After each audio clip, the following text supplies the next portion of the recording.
El triunfo de Carlos Salinas de Gortari a la presidencia de la República fue acusado de fraudulento, de modo que el nuevo gobierno buscó la forma de legitimizarse. Por ello, decidió encarcelar a sindicalistas que eran acusados de corrupción y delincuencia.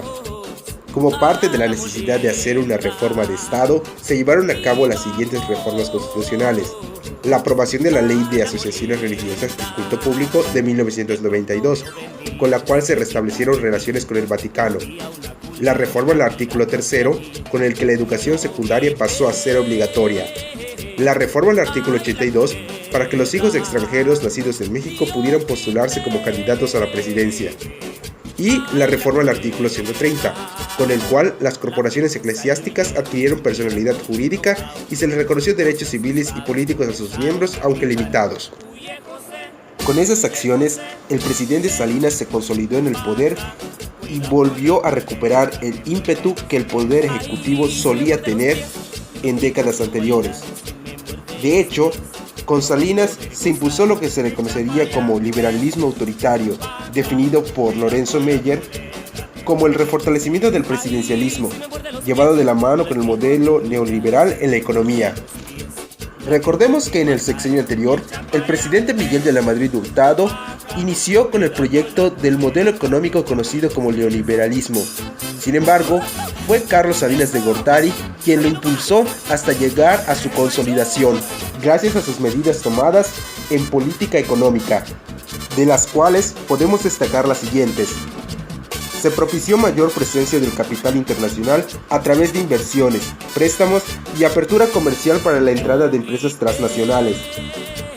Se reprivatizaron los bancos a partir de 1991, como parte de la venta de empresas paraestatales y su transformación en empresas de capital privado.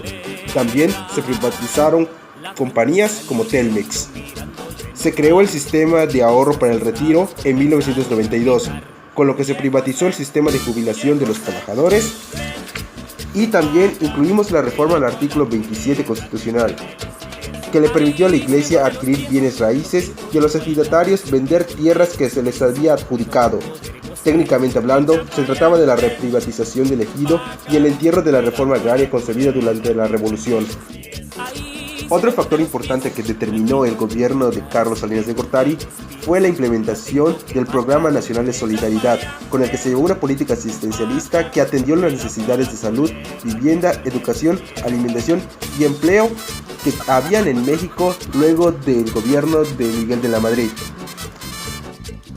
El programa tenía como objetivo proveer ayudas económicas a cambio de la sumisión a los programas oficiales. Lamentablemente, los índices de pobreza en México no cambiaron como se esperaba en el gobierno. Síntomas de la dependencia de México hacia Estados Unidos. Respecto a la relación entre México y Estados Unidos, se continuó la dependencia. Se destacan algunos síntomas como flujos migratorios de mano de obra barata y desprotegida. Implantación creciente en México de empresas maquiladoras estadounidenses. Y por último, la penetración del consumismo que impone el modo de vida estadounidense. Hecho que marcó la entrada de México al modelo neoliberal. El hecho que marcó la entrada de México al modelo neoliberal fue la firma del Tratado de Libre Comercio entre México, Estados Unidos y Canadá. Al ser esta zona del continente un área de libre comercio, obligó a México a abrir sus fronteras económicas. Con el TLC se incrementaron las inversiones extranjeras por vía de empresas transnacionales, la banca y la bolsa de valores. Sin embargo, en su mayoría eran a corto plazo. Anudado lo previamente mencionado, el gobierno de Salinas se caracterizó por una política de servicios bastante peculiar, puesto que se crearon las siguientes secretarías e instituciones públicas. Primero, se puso en operación el Centro Médico Siglo XXI. Se crearon nuevos bancos e instituciones financieras no bancarias. Desapareció la Secretaría de Programación y Presupuesto, cuyas funciones pasaron a la Secretaría de Hacienda. Se creó la Secretaría de Desarrollo Social. Se fomentó la política de apertura comercial con el exterior y se otorgaron concesiones para construir y operar carreteras a los particulares. EZLN. El 1 de enero de 1994, el mismo día que entraba en vigor el TLC, estalló la guerrilla del Ejército Zapatista de la Liberación Nacional, sus siglas EZLN, en Chiapas, reivindicando demandas de la población indígena en México. Se designó a Manuel Camacho Solís para negociar la paz. aunque su misión no tuvo éxito y el levantamiento continuó. Asesinatos políticos.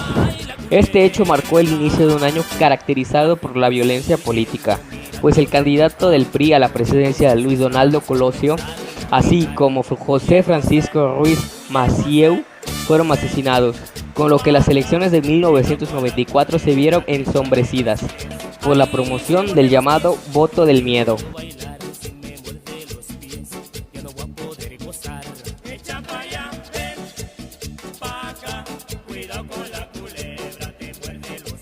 Ay, si me muerde los pies, yo la quiero acurruñar. Si me muerde los pies, yo la tengo que matar.